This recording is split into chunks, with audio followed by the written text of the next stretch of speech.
Hello everyone, ಈ ವಿಡಿಯೋನಲ್ಲಿ ನಾನು ಪ್ಯಾನ್ ಮತ್ತು ಆಧಾರ್ ಲಿಂಕ್ ಆಗಿಲ್ಲ ಅಂದರೆ ಏನು ಪ್ರಾಬ್ಲಮ್ ಆಗುತ್ತೆ ಅನ್ನೋದು ನಾನು ತಿಳಿಸ್ಕೊಡ್ತೀನಿ.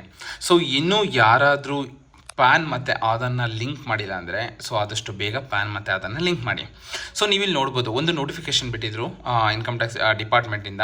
ಓಕೆನಾ? ಸೊ ಇಲ್ಲಿ ನೋಡಿ, 23 ಏಪ್ರಿಲಲ್ಲೇ ಆಲ್ರೆಡಿ ನೋಟಿಫಿಕೇಶನ್ ರಿಲೀಸ್ ಮಾಡಿದ್ದೇನೆ. ಏನು circular number 3 of 2023 dated 28/3/2023 regarding consequence of PAN becoming inoperative as per rule 114A ಅಂತ ಹೇಳಿದ್ದಾನೆ. ಸೊ ಇಲ್ಲಿ ಏನಾಗುತ್ತೆ, ನೀವು ಇನ್ ಕೇಸ್ ಆಧಾರ್ ಮತ್ತು ಪ್ಯಾನ್ ಲಿಂಕ್ ಮಾಡಿಲ್ಲ ಅಂದರೆ ನಿಮಗೆ ಹೈಯರ್ ರೇಟಲ್ಲಿ TDSನ ಡಿಡಕ್ಟ್ ಮಾಡ್ತಾರೆ. ಸೊ ಇದು ಆಲ್ರೆಡಿ ನಿಮಗೆ ಗೊತ್ತಿರೋ ವಿಷಯನೇ. ಈಗ ಎಕ್ಸಾಂಪಲ್ಲು, ಕಾಂಟ್ರಾಕ್ಟ್ಗೆ 2%, ರೆಂಟ್ಗೆ 10%. ಸೊ ಇಲ್ಲೇನಾಗುತ್ತೆ, ಈಗ ಹೈಯರ್ ರೇಟ್ ಎಷ್ಟು, 20%. ನಿಮಗೆ ಪ್ರತಿಯೊಂದಕ್ಕೂ, ಈ ಒಂದು ಸ್ಯಾಲ್ರಿಡ್ ಎಂಪ್ಲಾಯ್ ಆಗಿದ್ರು ಕೂಡ ನಿಮಗೆ 20% ಇನ್ಕಮ್ ಅಂದರೆ TDSನ ಡಿಡಕ್ಟ್ ಮಾಡ್ತಾರೆ. ಸೊ ಇನ್ ಕೇಸ್ ನಾನು ಸಂಬಳ ತೊಗೊತೀನಿ, ನಾನು ಬಿಸ್ನೆಸ್ ಮಾಡ್ತಿಲ್ಲ ಅಂದರೆ ಆಗಲ್ಲ. ಇನ್ ಕೇಸ್ ನಿಮ್ಗೇನಾದರೂ ಈಗ ಸಂಬಳ ಜಾಸ್ತಿ ಆಯಿತು ಅಂದರೆ, ಪ್ಯಾಕೇಜ್ ಜಾಸ್ತಿ ಆಯಿತು ಅಂದ್ಕೊಳ್ಳಿ, ನೀವೇನಾದರೂ ಅಂಡರ್ ಟ್ಯಾಕ್ಸ್ ಸ್ಲ್ಯಾಬಿಗೆ ಬಂದರೆ ನಿಮಗೆ ಆಟೋಮೆಟಿಕ್ 20% TDSನ ಡಿಡಕ್ಟ್ ಮಾಡ್ತಾರೆ. ನೀವು ಮತ್ತೆ ಆಧಾರ್ ಪ್ಯಾನ್ನ ಲಿಂಕ್ ಮಾಡಿ ಆಮೇಲೆ ರೀಫಂಡ್ ಮಾಡಿಸ್ಕೋಬೇಕು, ಇಲ್ಲ ತುಂಬ TDS ಕರೆಕ್ಷನ್ಸ್ ಮಾಡ್ಬೋದು, ತುಂಬ ಇಶ್ಯೂ ಬರುತ್ತೆ. ಓಕೆನಾ? ಸೊ ಯಾರೆಲ್ಲ ಪ್ಯಾನ್ ಮತ್ತು ಆಧಾರ್ ಲಿಂಕ್ ಮಾಡಿಲ್ಲ ಅವರು ಬೇಗ ಆದಷ್ಟು ಪ್ಯಾನ್ ಮತ್ತು ಆಧಾರ್ನ ಲಿಂಕ್ ಮಾಡಿ.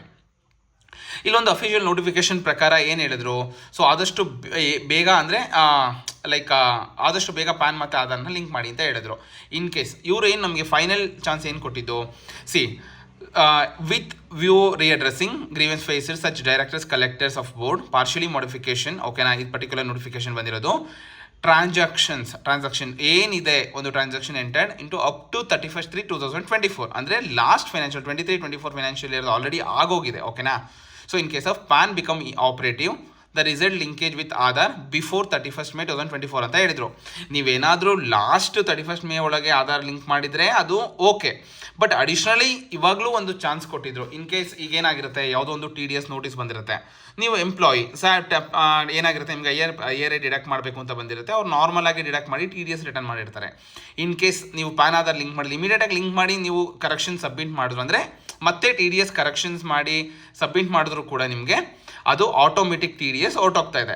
ಸೊ ಯಾರೆಲ್ಲ ಪ್ಯಾನ್ ಮತ್ತು ಆಧಾರ್ ಲಿಂಕ್ ಮಾಡಿಲ್ಲ ಅವರು ಆದಷ್ಟು ಬೇಗ ಲಿಂಕ್ ಮಾಡಿ. ಇನ್ ಕೇಸ್ ನೀವು ಪ್ಯಾನ್ ಆಧಾರಲ್ಲಿ ಡಿಫಾಲ್ಟ್ ನೋಟಿಸ್ ಬಂದಿದ್ರೆ TDS ಡಿಪಾರ್ಟ್ಮೆಂಟಿಂದ, ನೀವು ಮತ್ತೆ ಅದನ್ನ ಸಬ್ಮಿಟ್ ಮಾಡಿದ್ರೆ, ಅಂದರೆ ಏನೋ ಒಂದು ಪ್ಯಾನ್ ಕರೆಕ್ಷನ್, ಏನೋ ಒಂದು ಅಲ್ಲಿ ಮೈನರ್ ಚೇಂಜಸ್ ಮಾಡಿಬಿಟ್ಟು ನೀವು ಸಬ್ಮಿಟ್ ಮಾಡಿ ಕರೆಕ್ಷನ್ನ. ಓಕೆನಾ?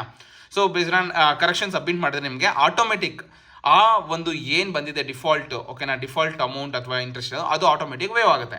ಬಟ್ ಅದಕ್ಕಿಂತ ಮುಂಚೆ ನೀವು ಏನು ಮಾಡಬೇಕು, ಆಧಾರ್ ಮತ್ತು ಪ್ಯಾನ್ನ ಲಿಂಕ್ ಮಾಡಿರಬೇಕು. ಸೊ ಇನ್ ಕೇಸ್ ನಾವು ಪ್ಯಾನ್ ಆಧಾರ್ನ ಲಿಂಕ್ ಮಾಡಿಲ್ಲ ಅಂದರೆ ಅದು ಮತ್ತೆ ನಿಮಗೆ ನೋಟಿಸ್ ಬರುತ್ತೆ. ಓಕೆನಾ?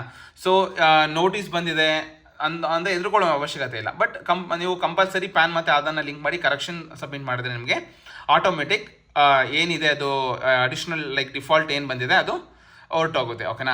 ಈ ಮಾಹಿತಿ ತುಂಬ ಜನಕ್ಕೆ ಯೂಸ್ ಆಗುತ್ತೆ ಅಂದ್ಕೊತೀನಿ. ಇದೇ ರೀತಿ ಹೆಚ್ಚಿನ ವೀಡಿಯೋಗಳಿಗಾಗಿ please subscribe my YouTube channel. So ಮತ್ತೆ ಹೇಳ್ತಾ ಇದ್ದೀನಿ ನೋಡಿ, ನಿಮ್ಗೆ ಏನಾದರೂ ಇನ್ಕಮ್ ಟ್ಯಾಕ್ಸ್ ಡಿಪಾರ್ಟ್ಮೆಂಟಿಂದ ಪರ್ಟಿಕ್ಯುಲರ್ ಯಾರಿಗೆಲ್ಲ ಇದ್ದಾರೆ ಎಂಪ್ಲಾಯರ್ ಅವರಿಗೆ ನೋಟಿಸ್ ಬಂದಿದೆ. ಓಕೆನಾ? ಸೊ ಅಂದರೆ ನೀವು ಪರ್ಟಿಕ್ಯುಲರ್ ಈಗ ಎಕ್ಸಾಂಪಲ್ ನಾನು ಯಾವುದೋ ಒಂದು TDS ರಿಟರ್ನ್ಸ್ ಮಾಡಿದ್ದೀನಿ. ಓಕೆನಾ? ನನಗೆ ಕರೆಕ್ಷನ್ ನೋಟಿಸ್ ಬಂದಿದೆ. So in case PAN Aadhaar link ಮಾಡಿಲ್ಲ ಅವರು, ನಾನು ಲಿಂಕ್ ಮಾಡಿಸಿ ಮತ್ತೆ ಕರೆಕ್ಷನ್ ಸಬ್ಮಿಟ್ ಮಾಡಿದ್ರೆ ಆಟೋಮೆಟಿಕ್ ಏನು ಡಿಫಾಲ್ಟ್ ಬಂದಿದೆ ಅದು ವೇವ್ ಆಗುತ್ತೆ. ಸೊ ಇದೇ ರೀತಿ ಹೆಚ್ಚಿನ ವೀಡಿಯೋಗಳಿಗಾಗಿ please subscribe my YouTube channel, ಮತ್ತು ಇದೇ ರೀತಿ ಸಪೋರ್ಟ್ ಮಾಡ್ತಾ ಇರಿ. Thank you.